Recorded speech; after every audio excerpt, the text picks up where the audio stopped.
Hi, it's Christine, and in today's video, you're going to learn all about reindeer and how to draw them. In case we haven't met yet, hi, I'm a naturalist, an educator, and visual artist.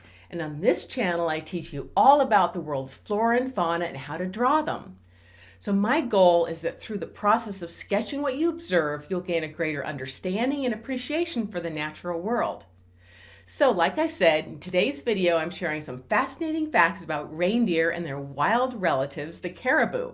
Then I'll demonstrate a step-by-step on how to draw a realistic reindeer in pencil. Check the link below this video to download your reindeer sketching cheat sheet like this to follow along. And please hit the subscribe button and the notifications bell to be the first to learn about new videos on this channel. Okay, so let's get started. Caribou and reindeer are the same thing, so I'll use those terms interchangeably, and we'll talk a little bit about those in a minute. Now, why are we doing reindeer today? I do these monthly tutorials on different plants and animals and how to draw them, but today we're doing them, of course, because Santa's reindeer are going to visit your house later today, probably, but also because real reindeer and caribou are threatened in the wild. Their native habitats in the north are threatened by oil exploration and logging and mining and overhunting and poaching for their antlers, as well as climate change.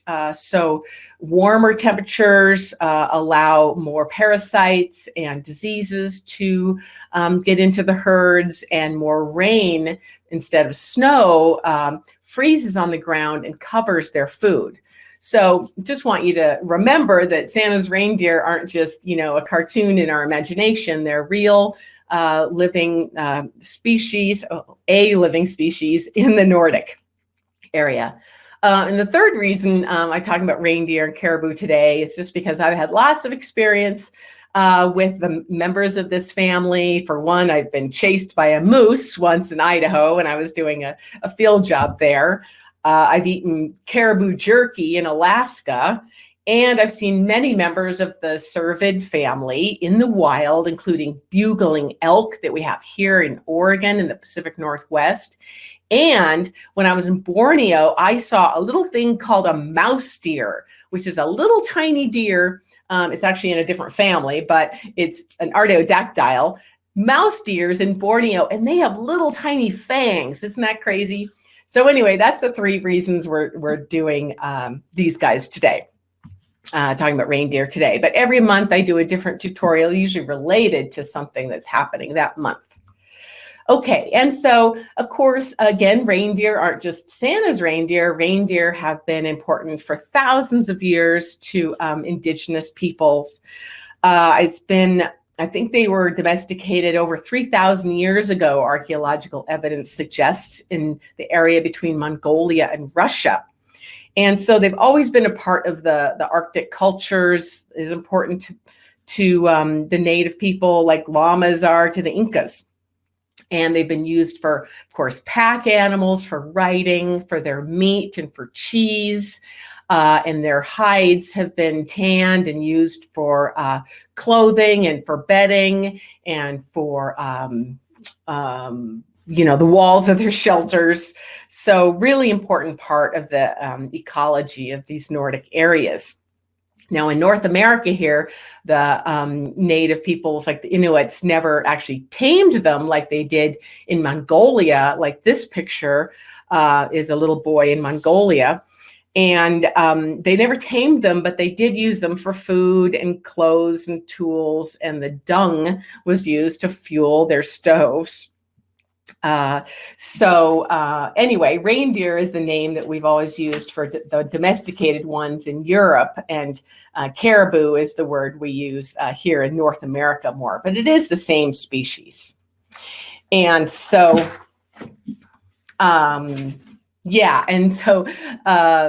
in real life, reindeer that pull sleds are always castrated males. But I think Santa's reindeers are female because only female reindeers keep their antlers through the winter. We'll talk about that a little bit more later. Anyway, so a bit about reindeer habitat. And so Looking at the globe here, we can see that they're all in the Nordic regions, Alaska and Canada, and a little bit of Greenland, and they were introduced to Iceland, and then Finland and Norway and Sweden, and what else am I missing? Iceland, I said that. Russia, Mongolia, and China. And so they live in the tundra. It's called the tundra or the taiga, the boreal forests. And this is a picture of reindeer in Norway. And you can see how white they are. So they can really vary in color from white to very dark brown. What else? Yeah, okay. So a little bit about reindeer and their relatives. Because it's always good to understand, especially when you're drawing something, what to look for. Now, of course, they belong to the kingdom, phylum, class, Mammalia. So just like with orangutans, they are in that same mammal group. So of course they have fur and they nurse their young. And they're within the order Artiodactyl, or the even-toed ungulates. And that includes things like the giraffe pictured here, hippos, camels, pigs, cows.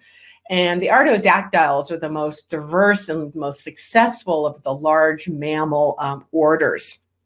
And it includes the really widespread African bovids, like all those things you see out in the savannah, like the wildebeest and antelopes. But the reindeer, caribou, actually belong within that group in the family Cervidae. And that includes this little moose we've got here in the picture, as well as all the deer you're probably really familiar with, like black-tailed deer and white-tailed deer, and moose and elk that we have here, and then the caribou.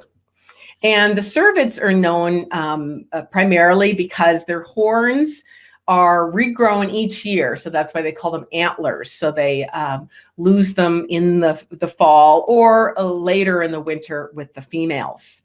And yeah, so they have the cloven hooves and they walk on tippy toes.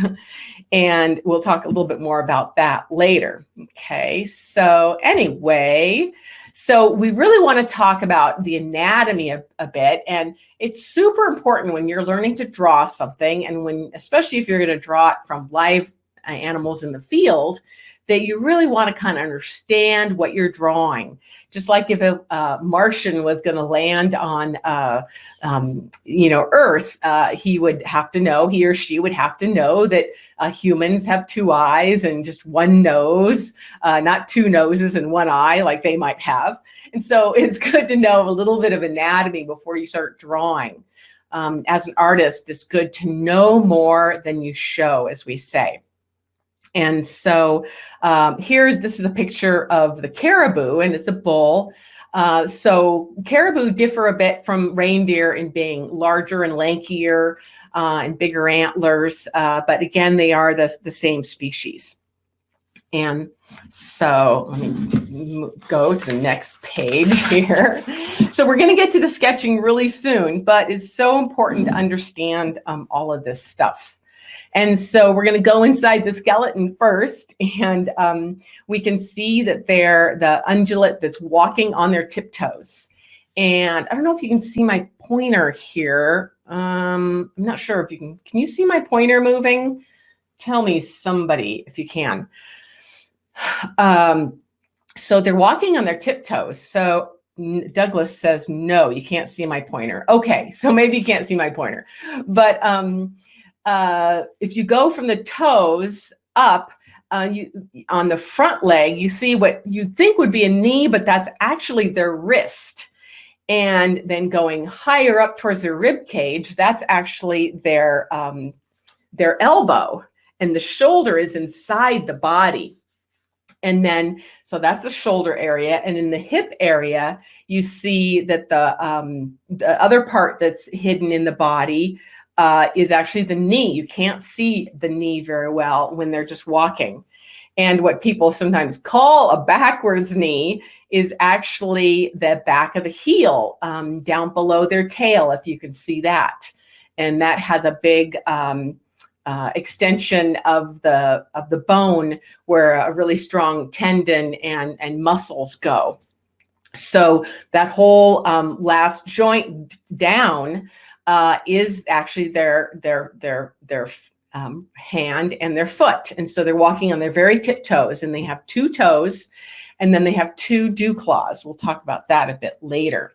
So you can see they basically have the same anatomy as all mammals, and as we do, if you would stand them up, except we don't usually have antlers. Oh, I do.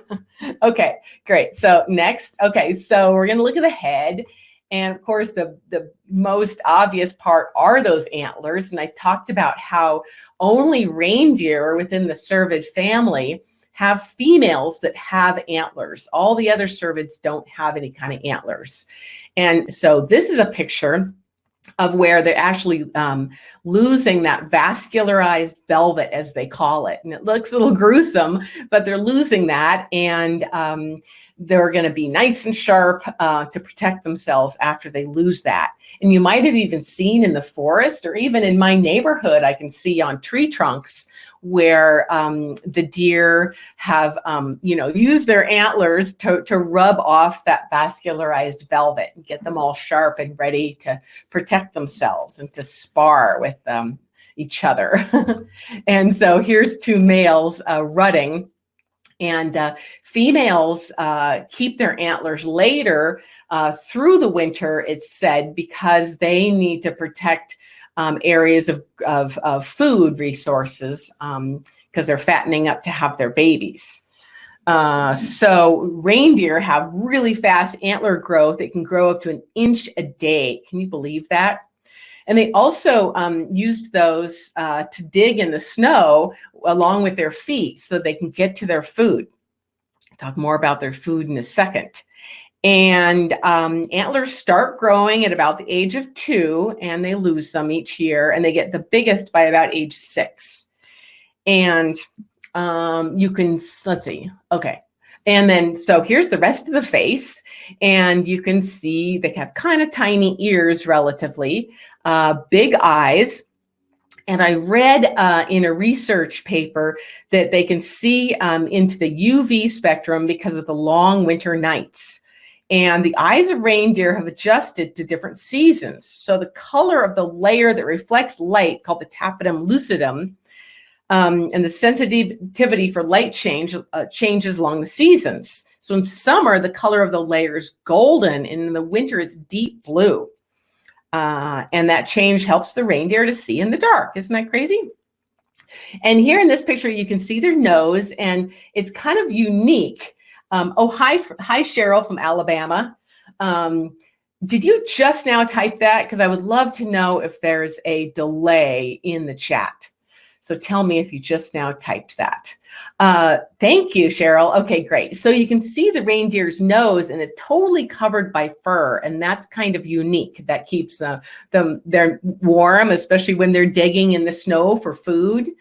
Their big nostrils have an area inside their skull that warms the air before it goes into their lungs, so they won't get too cold in the Arctic. And they can smell the lichen through the snow. They're about the only mammal, I believe, that can metabolize lichen, and that is one of their favorite foods. And they also use their nose to check scents left on vegetations by others. Both the males and the females are using that as a very important sense, not just the sense of sight or hearing, but the sense of smell is very important, not only to smell their food, but also to smell for other members of their herd or another herd who's been through, and if it's a male or female, and if they're ready to breed or not. We also see their mouth in this picture. And so I want to remember to remind you that they're ruminants, kind of like a cow, but they're browsers. They're not grazers. And they're not going to go in and graze like a cow or a horse all the grass. They're more browsing. So they're taking little bits of food here and there, little willow leaves, lichen, of course, I mentioned, mosses, sedges, rushes, even fungus, various herbs and ferns. So they're browsing on a whole bunch of stuff, not grazing like a cow. And they do use their mouth to vocalize. They have lots of different snorts and grunts and hoarse calls that they call to each other. And of course, the calves will bleat to their mothers. And so next, looking at the body. And so here's the fur. They have super thick fur to keep them warm in the northern Arctic. 2 layers, kind of like, I think like a wolf, has an outer coat and an inner coat. And part of that coat has the hollow hairs in it that actually help them float. And they do swim. In fact, some populations migrate a long way, like here in North America, up in Alaska, the porcupine caribou herd, they're called. They migrate up to 600 miles north in the spring to go to their summer feeding grounds. And they will swim across lakes and big rivers. So they really need to be warm and buoyant. So that's one of the things that their coat does. And that's that nice warm fur coat is another reason that the reindeer herders would use their coats for clothing and bedding and rugs and the walls of their shelters. And you can see in this picture the color of their fur. So they do vary. Some of those reindeer I showed you earlier were all white, but often they're more colored like this, where they have a pretty obvious white neck and they have a really white rump and white tail, kind of like white-tailed deer. And that helps to keep them together, especially in the dark wintertime when they're running. They can see each other's white rumps glowing. And so that's kind of unique. So they do have some variation in their colors.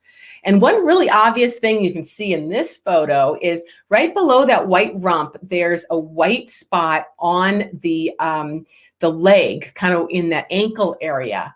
And that's actually a tarsal gland, it's called. And that gland has these fatty substances that when the deer urinates on it and rubs it on a branch, it will help to mark their territory for both the females and the males, although the males do it more, especially during the rutting season.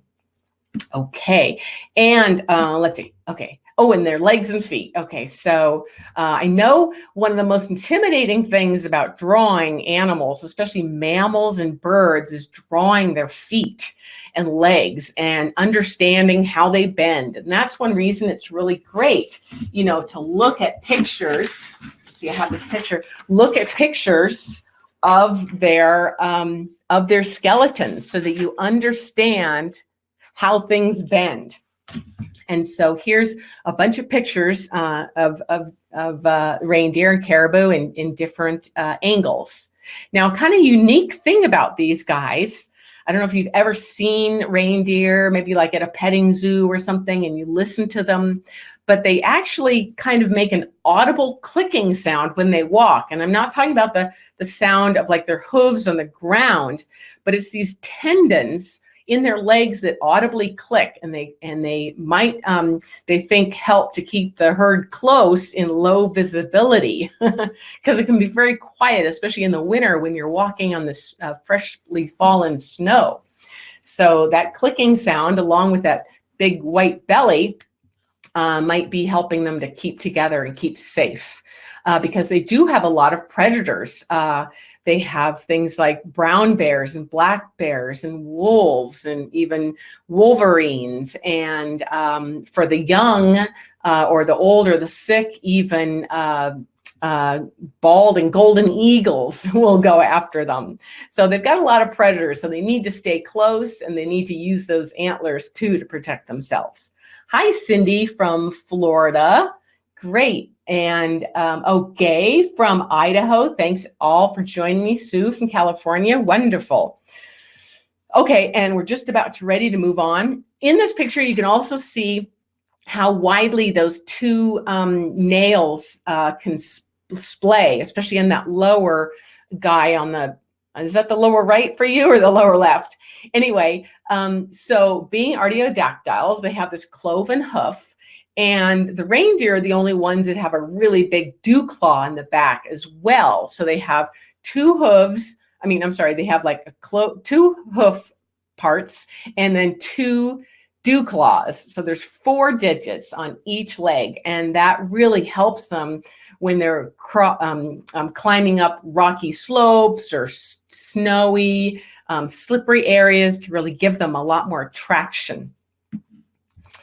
Okay, and here we see a side view where you can see those dew claws really well. Of course, this is the one we'll be drawing, so we'll look at him more later. And oh yeah, speaking of him, the males get this big thing called a dew lap. So don't get that mixed up with the dew claws on their toes. It's the dew lap is that big white part, and that gets bigger as they get into the rutting season. And then lastly, just looking at their toes, again, you can see those 2 toes, and you can see white parts of the fur, and you can see really long fur covering the toes that's keeping them warmer. And there's also fur between the toes underneath that keeps them warmer and gives them more traction. There also is more scent glands under there too. Okay, so moving on, we're going to talk about sketching fundamentals a bit. And some of you, if you've been in my classes before, have heard some of this, like Douglas, who took my bird sketching class in Oregon recently. So first, though, why draw? I mean, you're obviously here because you not only want to learn about reindeer, but maybe you want to learn about drawing. And if you haven't drawn before, I really love to always start at the beginning so that anyone can feel like they have the confidence to draw. And for me, drawing is like another language. I think it's important as reading and writing and arithmetic even. It's a way to explore your world. And once you draw something, you never forget it. Really, draw your partner's face, and you'll notice things about it you've never noticed before. So it's really helpful. I use it a lot in environmental education with teachers and homeschoolers and parents and kids, getting them to really look at things that they're studying, especially in biology classes. And that's how I first learned the use of drawing, was when I was getting my bachelor's and master's degrees in biology. I wasn't the smartest cookie on the block, or whatever they say, the sharpest knife in the box. It took me a lot of time to learn, and a lot of reading, but that didn't always stick. But when I drew something, like when I drew the skeletons in the mammal class, when I drew the parts of the shark in the anatomy class, or the parts of the cells in the cell biology class, and especially color coded it, it really stuck in my head. And those kind of notes for me were much more useful when I'm studying for a test. So that's why I really advocate for people drawing things, to learn about them more and to gain a deeper appreciation for the natural world. And you can really understand and have empathy for something when you draw it. So again, I think drawing is like a tool, and it's really a shame that a lot of people think that drawing is only for artists, but I really feel like it's for everyone. So I have the 6-step roadmap to sketching success. So anyway, really basically what I'm gonna kind of be using when I'm drawing today in my demonstration is this idea of starting from the top left for you, I think, I hope, is first the idea of drawing really light and loose. You wanna just draw almost so you can't even see the lines when you're first starting out, so you don't have to erase. And you just want to keep that pencil moving and moving, not thinking about it too much, especially if you want to get good at drawing live animals in the field. Like if you're going to draw, pronghorns out, antelope out in the desert from here, or if you're going to draw a giraffe on an African safari, or even, a robin in your backyard. You want to keep that pencil moving because your animal might be moving. And you're going to avoid erasing till the very end because we want to separate out the creation stage from the creating from editing stage. Kind of like, like when they talk about green lighting an idea, you just like ideas, and then you edit them out later. And I also like to think of the concept of Snoopy. This is Christmas and everybody likes to watch the Snoopy or Peanuts Christmas special this time of year. But you might remember that Snoopy would sit on the top of his doghouse and he would be trying to write the great American novel. And he'd have his, let me just switch this big for a second there. So Snoopy would have he'd be sitting on top of his treehouse and he's had his typewriter and he gets one sentence written like it was a dark and stormy night, right? And he hates that and he crumples up the paper and throws it on the lawn. And then he starts another piece of paper in the typewriter and another sentence and he hates that and crumples it up and throws it on the lawn, right? Well, he's not going to get very far doing that. So I really like to separate the creation from the editing phase and just try to be, get that pencil moving, don't erase, just keep going. I also want you to make sure that you're really glancing back and forth a lot between your subject and your sketch that you're working on, right? Your subject and your sketch, Your head should really be going back and forth, ground truthing all the time what you're drawing, because you're drawing from observation of something real. So not from symbolism or your imagination, although that's another type of art as well. Nature sketching and observation is really, drawing what you're seeing. So we really want you to be going back and forth and back and forth.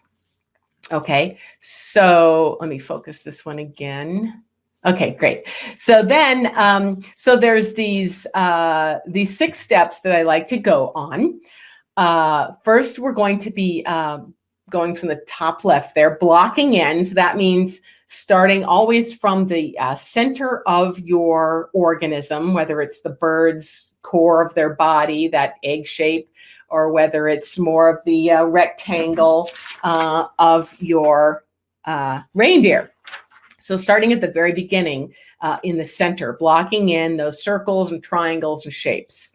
Then as you add parts, you're going to start thinking about proportions. So is the head, half as big as the body? Is the tail a third as big or a third as long as the body? That kind of thing. Next, I want you to think about alignment and kind of like the idea of plumb lines.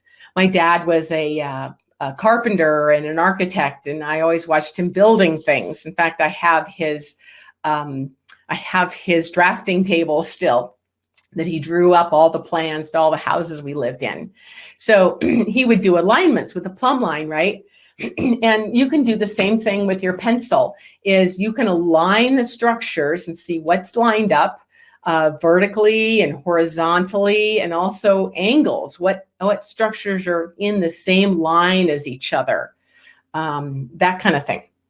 Okay, so the bottom left now, talking about flow lines, and that's the idea.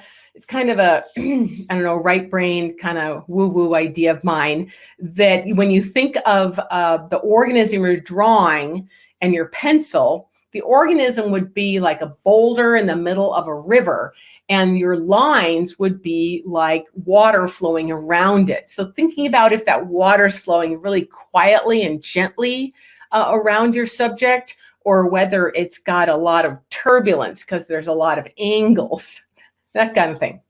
Speaking of angles, our 5th step of the roadmap to sketching success, as I call it, is angles. So looking at angles of the animal and their structures. So is that, a 90-degree angle, 45-degree, a 30-degree, 10-degree, that kind of thing. And then lastly, negative shapes. And those are just the shapes or spaces that are behind or around the organism. And those are easy to see when the organism is on a white piece of paper. And that's why my sketching cheat sheets always have the animal blocked out against white. So it's super easy for you to see. Now, it is a little easier well, maybe not easier, but it's different to draw from photographs than from real life. And usually I have people starting drawing from a photograph. And, you know, there's pros and cons to that. Ooh, I went the wrong way. There we go. Okay. So, so usually I have people starting drawing from a photograph so they can think of those 6 steps. But there's also the danger of when you have a photograph, you can get too lost in the weeds, too detailed, and taking all day and getting intimidated about it. So sometimes it's good to just try to draw from real life, either a YouTube video of wild animals or animals in your backyard feeder, like the bird feeder, because drawing something living and moving seems like it's really hard, but in a way, your left brain that is really critical and detailed sometimes just gives up, and it allows your right brain to just start drawing and moving, and that's fun too. So anyway, okay, so you may or may not have this cheat sheet, and if you don't, you can download it later on, but you can just follow along with a pencil and paper, or download this later if you don't have it, or just follow along and watch, because like I said before, sometimes it's hard to be listening to somebody talking while you're drawing, because it's combining your left and your right brain. So first, I just kind of look at my specimen, and it's always good to look as long as you can. And then the good thing about having a photograph to work from is you can make these lines along the edges. So I'm just making a line that's showing how close my animal is, how close my photograph is to the edges. And now I'm measuring where the back starts, so I get that right away. So we're going to start kind of showing the core of the body and getting the depth of the rib cage there now too. And so we're going to start in the core with that rib cage or belly area, like I showed you in the 6 steps to sketching success. So again, I'm drawing really lightly. I hope you can see this, or at least you can get the idea. And I want you to draw as lightly as possible as well. And I don't know if, let me see if I can toggle this full screen. And then I won't even know though if you can see it full screen, but going to do that. Hopefully you can see that larger. Okay, so now I'm adding the shoulder area and the back, and I'm just drawing a teensy bit darker. Okay, and then that rump area, or the hips. So we got the shoulder area and the rib cage and the hips. So it's good to get that kind of down, at least in terms of the width and the depth, before you start adding the legs and the neck and all that. So I'm just ground truthing that a little bit more here, and I'm just going a little darker each time, but still hardly pressing down, just feather light. Okay, now I'm going to look at my neck, and I'm kind of adding that slowly, and that dewlap area, and the ear, and we're going to go over this animal several times. So we're just staying really light. We're just getting that foundation down, as if this is the foundation of a house that we're putting down before we build the walls and the roof. So the lighter you can draw, the better. I'm drawing darker than I normally would, just so you can see it in the video, and I hope you can see it. So we're just staying really light and loose as usual.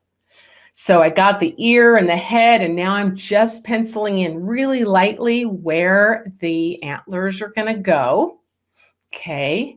And I'm just going to see if you could tell me if you could see that this is full screen without the chat or not. So I know if it's really showing larger for you. That would be great if you could show me that. Tell me that. In the chat. I'm not sure. Not full screen for me. Well, now it's smaller. No, Douglas said, so it never was full screen. I don't know. Anyway, I'm going to try to go fuller screen and just see if it looks fuller or not, because might as well try. Okay. So then let me see. So I got a little ahead of myself. I pause that. Okay, so I just marked basically the width and the height of where the antlers are gonna go. And then I started to just add where the legs were gonna go. Sorry, let me back up a teensy bit. There we go. Wait, there we go. So I'm just showing the angles of that front close leg, the angle of that back leg, just very lightly, the angle of the closest back leg and the farthest back leg. So again, saying super, super light. Okay, so that's what we're doing, just going around a little bit each time, getting a little bit more confident with our lines. So now I'm going to work on that first front leg that's closest to us, and just working on either edge of it. Again, super light, just showing the bend in that wrist area and where the hoof and dew claw would be. And then going to that foreleg that's farthest from us. And that's a pretty sharp angle there in that toe. And then the back legs, again, we're going to go over these again later. We're just penciling in just to get the idea. I'll be fixing it a little bit more later. And you should see that I'm not doing any erasing. Remember how I said we're not going to do any erasing. We're separating the creation stage from the editing stage. And I know that can be really frustrating, especially when when you're a kid or if you work with kids. As often or not, their pencil is upside down with the eraser versus in the pencil, right? Okay, so I'm just looking around, seeing what I'm kind of ground truthing, where I'm going, thinking about where I'm going to go next. There's no perfect way to do this.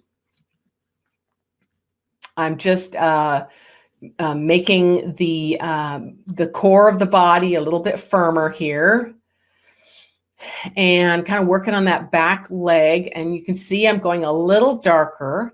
And remember, my eyes are going back and forth, and I want you to be doing that too. Look at your leg, draw the leg. Look at the leg, draw the leg. Look at the leg, draw the leg. So really back and forth the whole time. So super easy to start working on your imagination and not looking. Here you can see some really nice spaces, nice negative spaces between those two rear legs. That's one of the places that you can really use that concept of negative shapes. Okay, so now I'm just going to firm up that belly to make sure that's in the right place before I add the legs. Look at that front leg again. And again, I'm always kind of ground truthing. I'll either use my free hand finger to point at what I'm drawing, or I'll use that pencil like I was back and forth. And so again, here I'm working at that hoof and the dew claw and the leg and that shoulder area.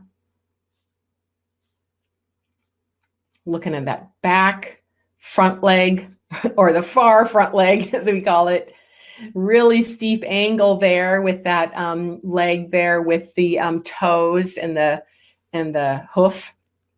And that dew claw, remember they have really large dew claws compared to any other cervid. Okay, so now moving on to the neck, kind of that arched neck below the shoulder. And that little ear is kind of small. And the antlers, you can work on those later here, firming up where the muzzle is, and the nostrils, and the chin. Okay.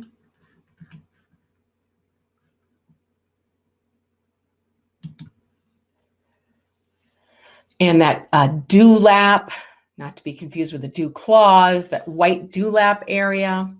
It's kind of wrinkled and white. And now looking at the eye. The eye is really the window to the soul. And it's usually very important to put some time into that, but we're not going to put a lot of time in now. He's kind of just got it half closed anyway, because he's looking down on the ground. Now I'm going to work on those antlers. And let me pause this a second. So I'm going to put it back a bit. Is that working? Oh, wait. So looking at the antlers, there's a pair of them, if you remember, obviously. And the antlers are an example of where you don't have to be as perfect. And that's why it helps to really learn anatomy. Like I was talking about how the Martian would have to know that we have 2 ears and 2 eyes, but only 1 nose. So certain things are really more important to draw accurately than others. Like, for example, these legs that we've been working on and making sure that we have the shoulder and the elbow and the wrist in the right place.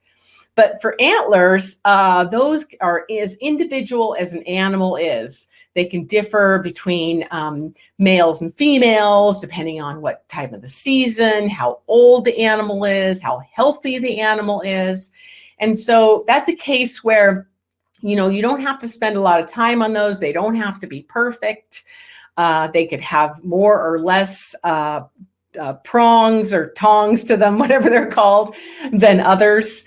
But just to generally know that, you know, they start at the base and they branch once and then they branch again and maybe branch again. So it doesn't have to be exact. In this example, I am kind of just going to trace. I'm just going to make one line where I'm just going to trace the edge. Kind of in one line. So I'm looking again back and forth while I'm drawing. So I'm just going to go very slowly, working on this front antler first. And just noticing that it has a couple different prongs to it. And this individual still has the velvet on it, it looks like, because they're not really shiny and sharp. And so the rear part of the right antler, again, this is just one way to do it. You could do it your own way, but I find it easiest just to kind of follow along, like my eye is like going along the edge of the antler as if I was a little ant crawling along the edge of the antler with a little pencil. So now I'm doing the left fore part of the antler.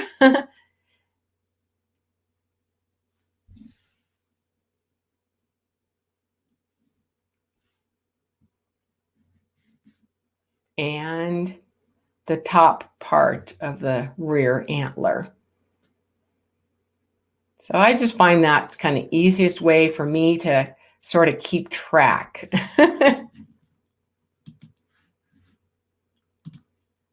See if there's any questions. No questions yet. Okay, you're doing a great job. Okay, all right. Okay, so now I finally am going to do a little bit of erasing. You see, I haven't erased anything yet. So I'm just having a little hard time with that eraser. It's not working quite right. But so I'm just going to clean up my lines a little bit now, you know, and just firm up some lines and lighten some others, just kind of going around where I see, you know, the lines that aren't quite as accurate as other lines might be.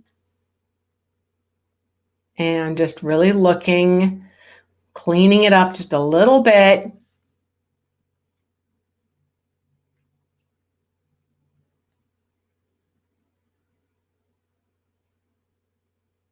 There we go. Okay, so we basically have a pretty a good outline. So it's close enough for government work, as they say. I used to work for the Forest Service and the National Park Service, and that was what they said, close enough for government work. So anyway, so now I'm just going to firm up my lines. So I'm going to start with those antlers and just go around.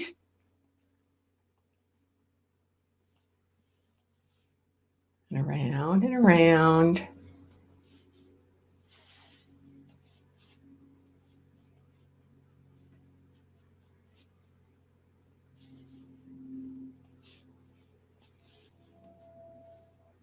So just the act of drawing this so far has probably made you notice some things about the reindeer or caribou that you might not have known before. You see, I darkened up just those front antlers, and that's because they are closer to me, so I wanted to emphasize those. And that's one way to do that, is to just firm up a line of a structure that's closer to you. It gives the illusion that it's closer. Okay. Oh, looks like Doug has to go. Thank you. Merry Christmas. Okay, Doug, you can always come and watch the rest later.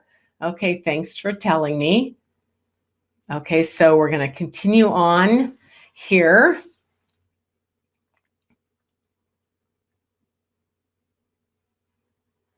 Firming up these lines.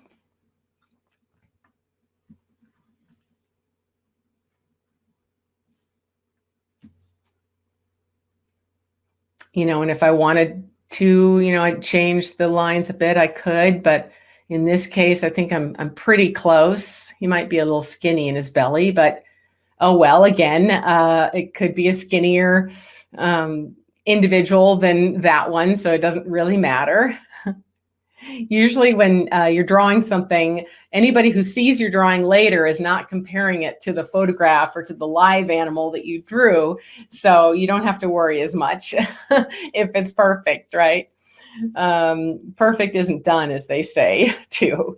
So if you're too worried about being perfect, you're not going to get anything done. And one of my mottos is progress over perfection. So you just have to be drawing and trying, putting in those pencil miles, as they say. My colleague, Jack Laws, that's one of his favorite phrases, is you get better by putting in the pencil miles.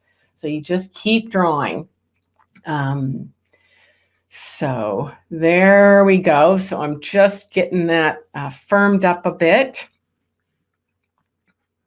And I think we're almost done with that part. I'm going to show you another part.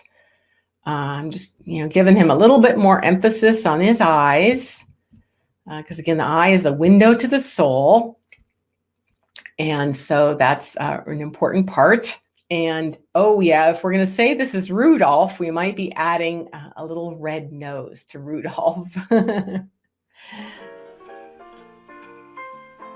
Well, that's it for now. Thanks for joining me, and I hope you learned a lot about reindeer and caribou and how to draw them. So do please hit the subscribe button and the notifications bell to be the first to learn about new videos on this channel. Okay, take care, see you next time, and happy holidays.